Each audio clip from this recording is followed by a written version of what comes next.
Welcome back to Courtside Comparisons, presented by NerdWallet, Matt Murphy and Jared McCain. Jared, welcome back to Courtside Comparisons. Thank you. Thanks for joining us. I see you brought a regulation NBA basketball with you. Exactly, regulation. Can you pass that to me when I'm talking, or no? Just you'll keep the possession. Yeah. All right. Obviously, I think I speak for a lot of Philadelphia when I say it's been so fun to watch this first month plus of your rookie season. We will get to some highlights, some of your best highlights from the season so far, as we do on Courtside Comparisons a little bit later in the show. But just in general, in this run so far, how do you best describe it? I mean, leading all rookies and scoring, such a big part of this Sixers team. Like, I know it's hard, but how do you describe what's happened? I think I just credit my work. I credit the universe, my family. It's just stuff I feel like I've worked for it. So not that I expected it to happen, but you feel like you can credit that. You can credit the work that you've put in with the coaches, with trainers.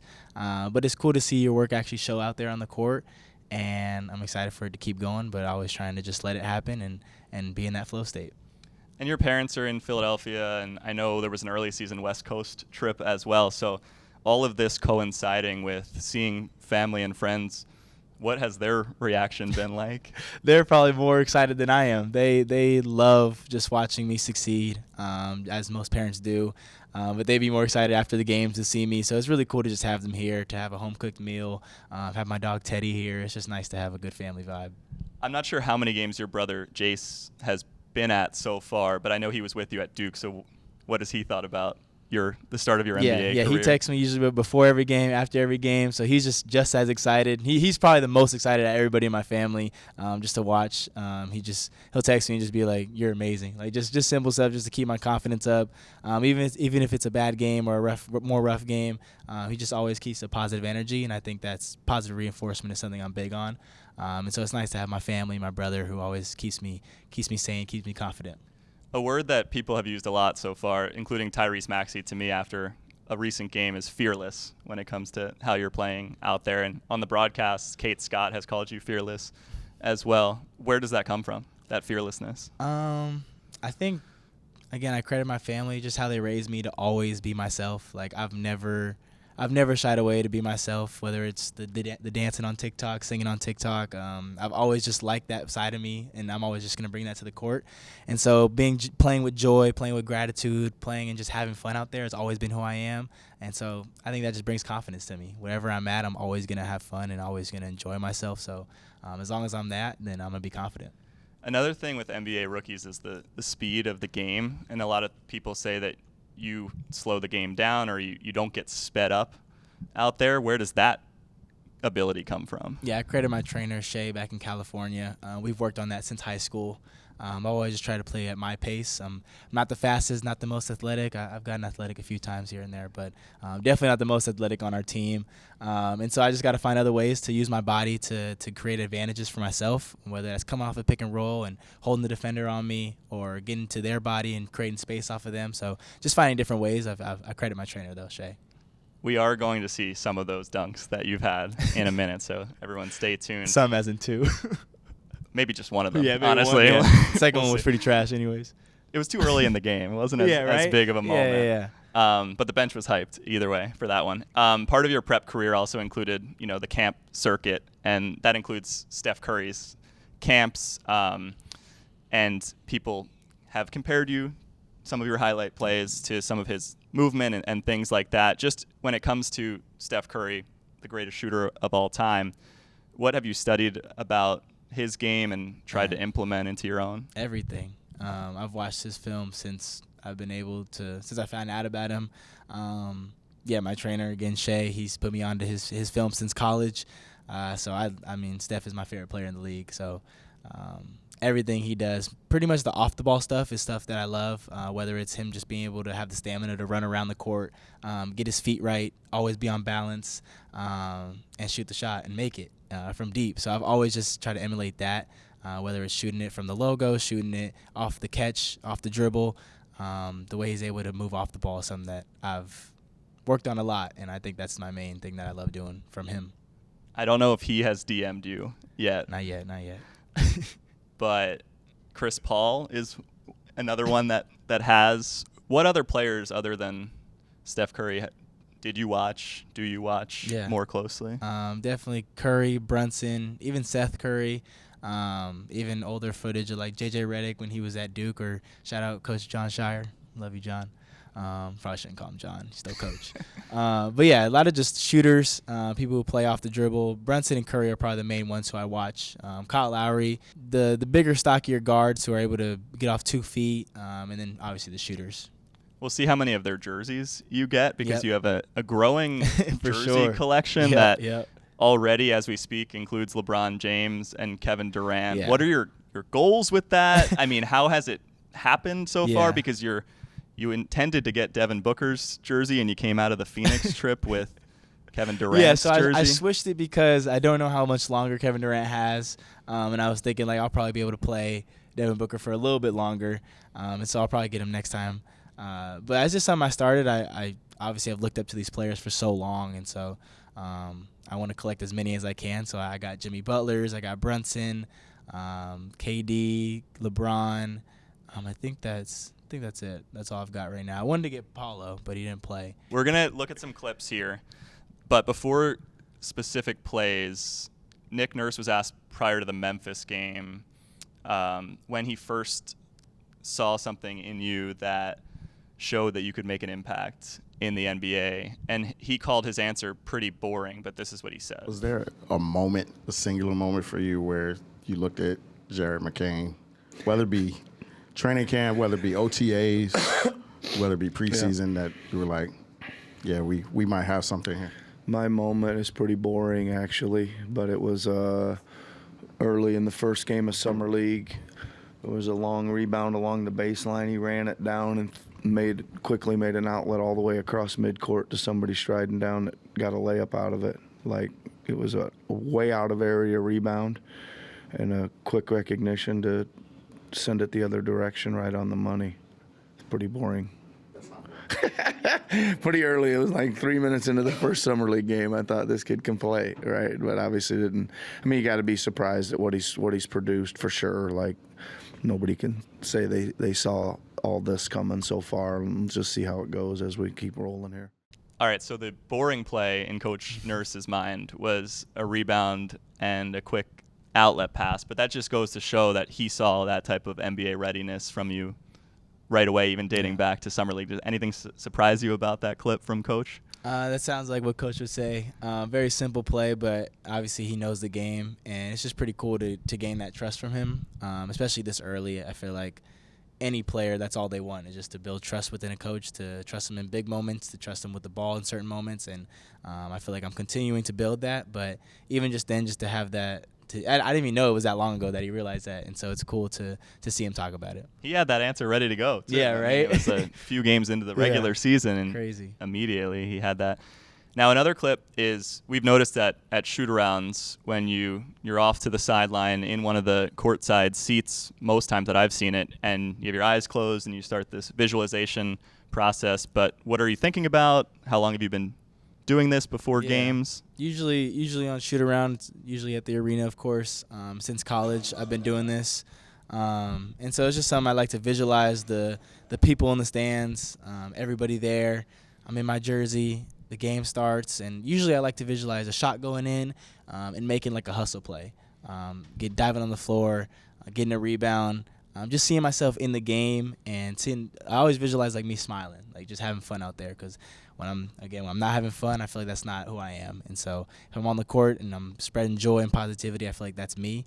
And so I try to get a visualization technique in before games. And I know some of your best memories from like the draft are simple things like hugging family members and friends and stuff like that, and stuff that you might think about before big events, such as NBA games, which we're going to get into. After the Knicks game in the NBA Cup, where the dunk didn't go down for you, you were talking about that process and how you were hoping to get a dunk. I mean, I know this one that we're leading off with is not exactly the same situation because you're on the fast break. Starts with a great defensive play from Gershon, and Tyrese Maxey's on the call, so we're going to include that too. And one thing that I always talked about is the turkey drive. I want a good job. What a block by Gershon. Yabusele is still going, Tyrese. Look out. Look out. Yes. Jared McCain. Yes. Finally! I saw a clip of him this morning of him dunking. I was like, dude, dunk the ball. Thank the Lord. You got time to stick around? Yes. That's so Oh, funny. my goodness. Take it. Oh, my. Thank the Lord. First of all, thoughts on Tyrese's broadcast call? Oh, he's pretty good. He's pretty good at doing that. Maybe that's his second job, but it's nice to get some props from my teammates. The clip I know he's talking about is from high school because I used to dunk all the time in high school. How many dunks in college? College, one dunk, but it was on two people, so I think it counts as more. Yeah, right? for sure. Yeah, that was one of my favorite dunks probably of all time. Probably the best dunk I'll ever get in college. And then this in the NBA. It's a nice first dunk. I got about 10 inches off the ground, so it's pretty good. And I was very hyped because it was my first dunk, so very exciting. You did get another one against Memphis. How do you decide when no one's in the lane, you went up and dunked it with one or two? One, definitely one. I saw Jaren Jackson Jr. didn't help, and I was like nervous on if he was gonna come. I was gonna shoot a high layup or dunk it, and he kind of stepped out the way, and I was like, oh. And then I kind of halfway, I did like it was like a very soft dunk in Memphis. This one I kind of knew was wide open, and I knew I had a good wind up to dunk this. So I felt like I got maybe 12 inches and then 10 inches in Memphis. The bench was excited. You heard Tyrese. Always a good call just to go with the yes, just saying yes over and over again. Yeah. We're going to the Charlotte game. Overtime win. You obviously played a huge role in the win. I'll just roll some of these and see what you think about your play there. This is kind of a patented finish of yours we've seen so far with the right-hand scoop. The inside lays, definitely just more protective. And this right here I think is great, using my body, playing with pace. Like Brandon Miller's a good defender. He's long, he's quick, so just trying to use my body to get into him and then kind of extend to finish that. How do you know when to keep it with the right hand on the left side versus usually I'm trying to read the big, whatever the big is doing, because sometimes they're just right there, and sometimes the shot is about to get blocked, so I have to either shoot a mid-range pull-up or pass it. But if he's like late to help side and I can get it right under the rim and get it right below the square, then I'll try and scoop it. All right, and then react to the end of the third quarter, pull up. Yeah, I knew the clock was winding down, and I saw them kind of both. I think they took like a little step back, and I was like, I shoot the shot. This transition three is my favorite shot ever to shoot, so felt right to shoot and felt good in the moment, and glad it went in. Is there a spot on the floor, because some of this game and other highlights is the left elbow, if you like the transition shot, but is there another spot on the floor that you like shooting from? Yeah, most? definitely all the mid-range, like just right below the paint, just in here. Those are my favorite shots. Getting to the mid-range, getting to 2 feet, getting off a spin. I feel like I've practiced those shots since high school, so kind of just translating it to the NBA. This was in a big spot over LaMelo. Will have a defensive highlight of yours against him when you guys forced a shot clock violation. Another big moment in the game, overtime, down by 1. And then after the play, I've been watching you on the sidelines like you're interacting with the Cameron Crazies. You really like engaged with the sideline crowd. Get by Grant Williams. Yeah. Just use some of my shiftiness, not too much, but use some of it to get by him. And again, the help wasn't there, and I was able to just get a little layoff. Wasn't that good of a shot blocker, Grant Williams, so I was able to get it off before he was able to jump and actually get it. Are your Duke days where the sideline celebrations come from? Because that's where the fan section is? Yeah, for sure, because they're right there. It's easy to engage with them, and it just gets me going. So it's really cool to have people courtside, and they give the same energy. They respond right back to it. So the next one is the shot clock violation at the end of this overtime game. What is Visualize the Dance? Where does it come from? Yeah, that comes from my psychologist. I'm just feeling the dance. I'm feeling the defender. You kind of just know. It's almost like you know what's going to happen before it happens, and you're just feeling what's about to happen. You kind of know. I know LaMelo wants to get to a step back really bad, and he's really good at it. And so I just try to feel his contact trying to get into me to get back out, and I felt it and knew it was going to happen and was able to react to it. Your first start was against Cleveland, career-high 34 points and 10 assists. At Duke, your season high for assists was 5. I know your role is different on every team, but that game, it being your first professional start, did anything change with your preparation process as a starter? Not really. It was all kind of the same. I've prepared too much for these moments to try and switch up something quickly before a game. So I just knew that it was going to be a bigger role that game. And so I just tried to understand that the ball's going to be in my hands more. I can let the game come to me a little quicker. I can let the game come to me a little slower. But I knew the ball was going to be in my hands, so I knew I could make the right pass, make the right decision. So just trying to feel the dance, let everything happen. And it was nice. One of your 10 assists was a really sweet cross-court skip pass to Reggie Jackson, who nails the three. How were you able to rack up 10 assists? Yeah, I think a lot of times, when you start off a game, you try to get buckets, obviously, and then once they start kind of playing better defense on you or seeing the help side come quicker to you, you got to just read the help side. If the defender comes over, then like he was in, number 9 was in way too far to tag Bona, and I saw Reg was in my peripherals, so I could make that swing pass to him, and I know Reg is gonna knock that down. And he does return the favor, but it takes a second on this play. What is going on? You wanted the first pass. Yeah, and I saw that no one was there, and then he kind of Levert was I don't know what he was doing, and then once I got it, I was like, yeah, this is going up. It felt good. To the Brooklyn game, where you mentioned dunking on 2 guys in college, you make a 3 over 2 guys. I know the shot clock was running down, so you kind of had to, and the hustle play from Yabusele gets it back to you. Elite. Shout out EG. Yeah, I knew the shot clock was going down. Knew I had to get it up. A little frustrated because I lost the ball in the beginning, but nice that I was able to get it back and hit a 3. This was the game of the quote-unquote Eminem take over Maxey and McCain in the fourth quarter. You guys had 23 of the 34 points in the fourth for the Sixers in the win over the Nets. It's also the game you made history, passing Iverson for the most threes in the first 15 games as a 76ers rookie, 38 to his 36, which is crazy in and of itself. But this is take us through. This is one of those relocation Steph Curry type plays that people have been talking about. Yeah. I feel like once you're able to drive and got a bigger defender on me, they don't really want to relocate back out with you to the 3. And so I know once I make that pass, I know Maxey's looking for me. So he got it right back to me, and he closed out closer than I actually thought. I thought I was going to be able to have the 3 wide open, but he came out closer, and I pump faked, got him off his line a little bit, and shot a little high lay. And then you held the left hand up Yep. after the lefty layup. Shout out the Courtside. Shout out Courtside. Similar play happened in the Orlando game as we start to wind down. Third quarter against Orlando earlier in the season, and another case of relocating on this one. Yep, I feel like I got him off the line with a little hezzy in the beginning, and then he's a bigger defender, so I wasn't going to try and finish too quickly at the rim. And again, he wasn't trying to get out to the 3, and PG saw me relocate, and I shoot those shots all the time, and trying to make those. Do you know what this one is? The last one? Oh, this is my first bucket.